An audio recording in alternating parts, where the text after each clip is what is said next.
ದೇಶದಲ್ಲಿ ನಡೆದ ನೀಟ್ ಮತ್ತು ಯುಜಿ ಪರೀಕ್ಷೆಯ ಪ್ರಶ್ನೆ ಪತ್ರಿಕೆ ಸೋರಿಕೆ ಹಗರಣದ ಕುರಿತು ಸಂಬಂಧಪಟ್ಟ ಮಂತ್ರಿಗಳು ಉನ್ನತ ಅಧಿಕಾರಿಗಳ ವಿರುದ್ಧ ಕಠಿಣ ಕಾನೂನು ಕ್ರಮ ಜರುಗಿಸಲು ಹಾಗೂ ತನಿಖೆಯನ್ನು ಚುರುಕುಗೊಳಿಸುವಂತೆ ದಲಿತ ಸೇನೆ ವಿದ್ಯಾರ್ಥಿ ಒಕ್ಕೂಟ ಮನವಿ ಮಾಡಿದೆ. ನಗರದ ಪತ್ರಿಕಾ ಭವನದಲ್ಲಿ ನಡೆದ ಸುದ್ದಿಗೋಷ್ಠಿಯಲ್ಲಿ ಮಾತನಾಡಿದ ಅವರು, ಎಷ್ಟೋ ದೊಡ್ಡ ಮಟ್ಟದ ವೈಫಲ್ಯಕ್ಕೆ ನೇರ ಹೊಣೆ ಮತ್ತು ಸಂಬಂಧಪಟ್ಟ ಕೇಂದ್ರ ಶಿಕ್ಷಣ ಸಚಿವರು ತಕ್ಷಣ ರಾಜೀನಾಮೆ ನೀಡಬೇಕು ಅಥವಾ ಅವರನ್ನು ಹುದ್ದೆಯಿಂದ ವಜಾಗೊಳಿಸಬೇಕು. ಪರೀಕ್ಷಾ ಜವಾಬ್ದಾರಿ ಹೊತ್ತಿದ್ದ ಉನ್ನತ ಅಧಿಕಾರಿಗಳನ್ನು ಅಮಾನತುಗೊಳಿಸಬೇಕೆಂದು ತಿಳಿಸಿದರು. ಈ ಸುದ್ದಿಗೋಷ್ಠಿಯಲ್ಲಿ ಕಪಿಲ್ ಜಯವಾಗ್ಲಿ, ಮಂಜುನಾಥ್ ಭಂಡಾರಿ, ಸುನಿಲ್ ಕುಮಾರ್ ಕಟ್ಟಿಮನಿ, ಮಲ್ಲೇಶಿ ಸಿ ಯಾದವ್, ದೇವೇಂದ್ರ ಅವರು ಹಾಜರಿದ್ದರು. Bureau report RJ32 Kannada news, Kalaburagi. ಜನ ವಿದ್ಯಾರ್ಥಿಗಳೇನಪ್ಪ ಅಂತಂದ್ರೆ ಬೀದಿಗೆ ಬಂದಿದ್ದಾರೆ. ಅವರು ಭವಿಷ್ಯವನ್ನು ಹಾಳು ಮಾಡಿದ್ದಾರೆ. ಅವರ ಬದುಕಿನ ಜೊತೆ ಚೆಲ್ಲಾಟವಾಡ್ತಾ ಇದ್ದಾರೆ. ಒಂದು ಎಕ್ಸಾಮ್ ಬರಿಬೇಕಂದ್ರೆ ಒಬ್ಬ ವಿದ್ಯಾರ್ಥಿ ಸತತವಾಗಿ ಏನಪ್ಪ ವರ್ಷಾನುಗಟ್ಟಲೆ ತಯಾರಾಗಿರ್ತಾರೆ. ಆ ವಿದ್ಯಾರ್ಥಿ ಏನಪ್ಪ ಅಂತಾರೆ ಮತ್ತೊಂದು ಪುನಃ ರೀ ಎಕ್ಸಾಮ್ ಬರಿಬೇಕಂದ್ರೆ ಮತ್ತೆ ತಯಾರಾಗಿರ್ಬೇಕಾಗ್ತದೆ. ಇದು ಏನಪ್ಪ ಅಂತಂದ್ರೆ ಸರ್ಕಾರ ಏನಪ್ಪ ಅಂತಂದ್ರೆ ಒಂದು ಚೆಲ್ಲಾಟ ಆಗಿಬಿಟ್ಟದ. ವಿದ್ಯಾರ್ಥಿಗಳ ಜೊತೆ ಚೆಲ್ಲಾಟ ಆಡ್ತಾ ಇದ್ದಾರೆ.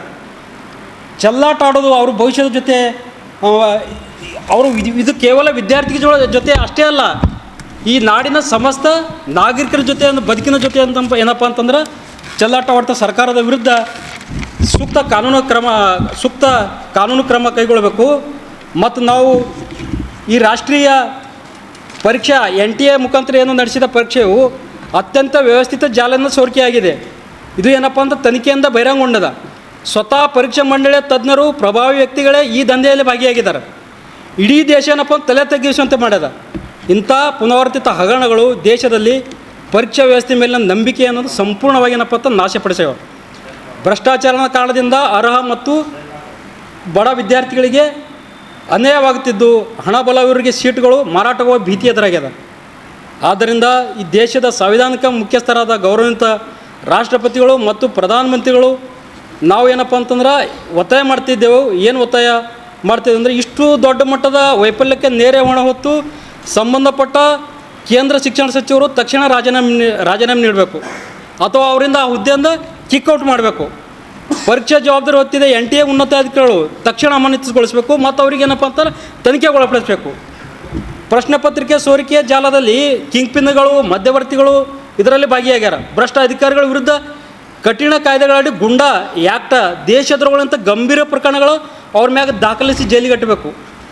ಈ ಏನು NTA ಸಂಸ್ಥೆಯ ಪುನರಚನೆ ಕೇವಲ ಒಂದು ನೋಂದಾಯಿತ ಸೊಸೈಟಿ ಆಗಿರುವ ಕಾರಣ ರಾಷ್ಟ್ರೀಯ ಪರೀಕ್ಷಾ ಸಂಸ್ಥೆ NTAಯನ್ನು ರದ್ದುಗೊಳಿಸಬೇಕು ಅಥವಾ ಸಂಸತ್ತಿನ ಕಾಯ್ದೆಯಡಿ ನೇರ ಉತ್ತರಾಧಿತ್ವ ಹೊಂದಿರುವ ಸ್ವತಂತ್ರ ಪಾರದರ್ಶಕ ಸಂವಿಧಾನಿಕ ಸಂಸ್ಥೆಯಾಗಿ ಪರಿವರ್ತಿಸಬೇಕು.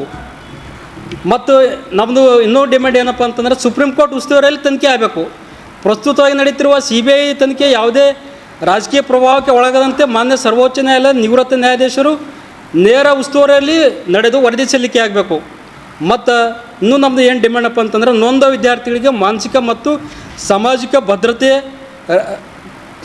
ಭದ್ರತೆ ಒದಗಿಸ್ಕೊಡ್ಬೇಕು. ಪರೀಕ್ಷೆ ರದ್ದತಿಯಿಂದಾಗಿ ತೀವ್ರ ಮಾನಸಿಕ ಒತ್ತಡಕ್ಕೊಳಗಾಗಿರುವ ವಿದ್ಯಾರ್ಥಿಗಳು ಸೂಕ್ತ ಸೌಲಭ್ಯ ಒದಗಿಸಬೇಕು ಮತ್ತು ಮುಂದೆ ನಡೆಯುವ ಮರುಪರೀಕ್ಷೆಯು ಯಾವುದೇ ಗೊಂದಲವಿಲ್ಲದೆ ಅತ್ಯಂತ ಸುರಕ್ಷಿತವಾಗಿ ಜೀರೋ ಲಾಕ್ ಶೂನ್ಯ ಸೋರಿಕೆ ಮಾದರಿಯಲ್ಲಿ ನಡೆಯುವಂತೆ ಕಟ್ಟುನಿಟ್ಟಿನ ಕೈಗೊಳ್ಳಬೇಕು. ದೇಶದ ಪ್ರಧಾನಮಂತ್ರಿ ರಾಷ್ಟ್ರಪತಿಗಳಿಗೆ ಈ ಮೂಲಕ ನಾವು ಆಗ್ರಹಪಡಿಸ್ತೇವೆ. ಇದುವರೆಗೂ ಏನಪ್ಪ ಅಂತಂದ್ರೆ ದೇಶಾದ್ಯಂತ 10 ವರ್ಷಗಳಲ್ಲಿ ಏನಪ್ಪ ಅಂತಂದ್ರೆ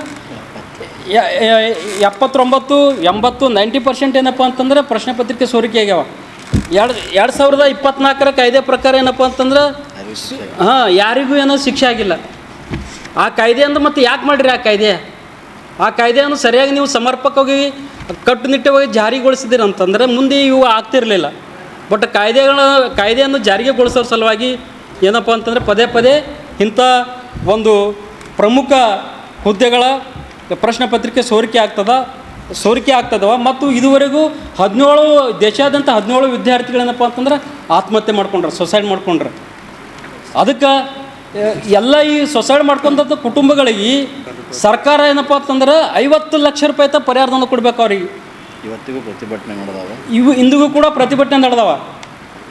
ಅದಕ್ಕೆ ನಾವು ಮೊನ್ನೆ ಪತ್ರಿಕಾ ಮಾಧ್ಯಮದಲ್ಲಿ ಒತ್ತಾಯಿಸ್ತೇವೆ, ಈ ಒಂದು ಸುದ್ದಿ ಬಿತ್ತರಿಸಿ ಏನಪ್ಪ ಅಂತಂದ್ರೆ ಒಂದು ವಿದ್ಯಾರ್ಥಿಗಳಿಗೆ ನ್ಯಾಯ ದೊರಕಿಸಿಕೊಡ್ಬೇಕಂತ ನಾನು ತಮ್ಮಲ್ಲಿ ವಿನಂತಿಸ್ಬೇಕು. ರಾಜ್ಯಗಳು ಆಯಾ ರಾಜ್ಯಗಳಿಗೆ ಯಾರು ಕೊಟ್ಟಿದ್ರಂದ್ರೆ ಇದೊಂದು ಜವಾಬ್ದಾರಿ ಬರ್ತದೆ ಸರ್ಕಾರಗಳಿಗೆ. ಏನು ನಮ್ಮ ವಿದ್ಯಾರ್ಥಿಗಳಿಗೆ ನ್ಯಾಯ ದೊರಕಿಸ್ ಈಗ ನಾವು ಕರ್ನಾಟಕದ ವಿದ್ಯಾರ್ಥಿಗಳು ಅಲ್ಲೋಗಿ ಬರೀತು. ಈ ಭಾಳಷ್ಟು ಏನಪ್ಪ ಅಂತಂದ್ರೆ ಅಲ್ಲಿ ಒಂದು ಕೋಚಿಂಗ್ ಸೆಂಟರ್ಗಳು ಈಗ ನೋಡ್ರಿ ಈ ಒಂದು ವಿಷಯದಲ್ಲಿ ಕೋಚಿಂಗ್ ಸೆಂಟರ್ಗಳದು ಭಾಗಿಯಾಗ್ಯಾರ. ಅವ್ರು ಯಾರ ಪ್ರಮುಖರು ಇದ್ರೊಳಗೆ ಕೋಚಿಂಗ್ ಸೆಂಟರ್ಗಳ ಮ್ಯಾಗ ಮತ್ತು ಕ್ರಮ ಯಾಕೆಗಳಲ್ಲಿ ನಿಂಬಲ್ಲಿ ಎವಿಡೆನ್ಸ್ ಅದಾವ, ಯಾಕೆ ಹೇಳ್ತಾವ, ಎಲ್ಲ ಅದಾವ. ಕ್ರಮ ಆಗಲ್ಲ ನುಣ್ಚ್ಕೊಳ್ಕತ್ತಾರ. ನಮ್ಮ ಪಾರ್ಟಿ ಬತ್ತ ನಾವು ರಕ್ಷಣೆ ಮಾಡ್ತೀವಿ, ನಿಮ್ಮ ಪಾರ್ಟಿ ಬತ್ತ ನೀವು ರಕ್ಷಣೆ ಮಾಡ್ತೀರಿ ಅನ್ನೋ ಲೆಕ್ಕ ನಡೆದ ಒಟ್ಟಿನಾಗನಪ್ಪ ವಿದ್ಯಾರ್ಥಿಗಳ ಭವಿಷ್ಯ ಹಾಳಾಗತ್ತದ. ಈಗ ನಾವು ದಲಿತ ಸೇನೆ ವಿದ್ಯಾರ್ಥಿ ಘಟಕ ರಾಜ್ಯ ಸಮಿತಿಯಿಂದ ಮುಂದಿನ ವಾರ ಏನಪ್ಪ ಅಂತಂದ್ರೆ ರಾಜ್ಯದ ಎಲ್ಲ ಜಿಲ್ಲಾ ಕೇಂದ್ರಗಳಲ್ಲಿ ನಾವೇನಪ್ಪ ಅಂತಾರೆ ಪ್ರತಿಭಟನೆ ಹಮ್ಮಿಕೊಳ್ತಾ ಇದ್ದೇವೆ. ಈ ಕುರಿತನ್ನು ಇನ್ನೂ ಯಳಸಂಗಿ ಸಾಹೇಬರು ನೆಕ್ಸ್ಟ್ ಪತ್ರಿಕಾಗೋಷ್ಠಿ ಮಾಡ್ತಾರೆ. ನಾವು ಏಕಕಾಲದಲ್ಲಿ ರಾಜ್ಯದಂಥ ಎಲ್ಲ ಜಿಲ್ಲಾ ಕೇಂದ್ರಗಳಲ್ಲಿ ಬೃಹತ್ ಪ್ರತಿಭಟನೆ ಕಾರ್ಯಕ್ರಮ ಹಮ್ಮಿಕೊಂಡು ನಾವು ವಿದ್ಯಾರ್ಥಿಗಳಿಗೆ ನ್ಯಾಯ ದೊರಕಿಸುವಂಥ ಕೆಲಸ ನಾವು ಮಾಡ್ತಾ ಇದ್ದೇವೆ.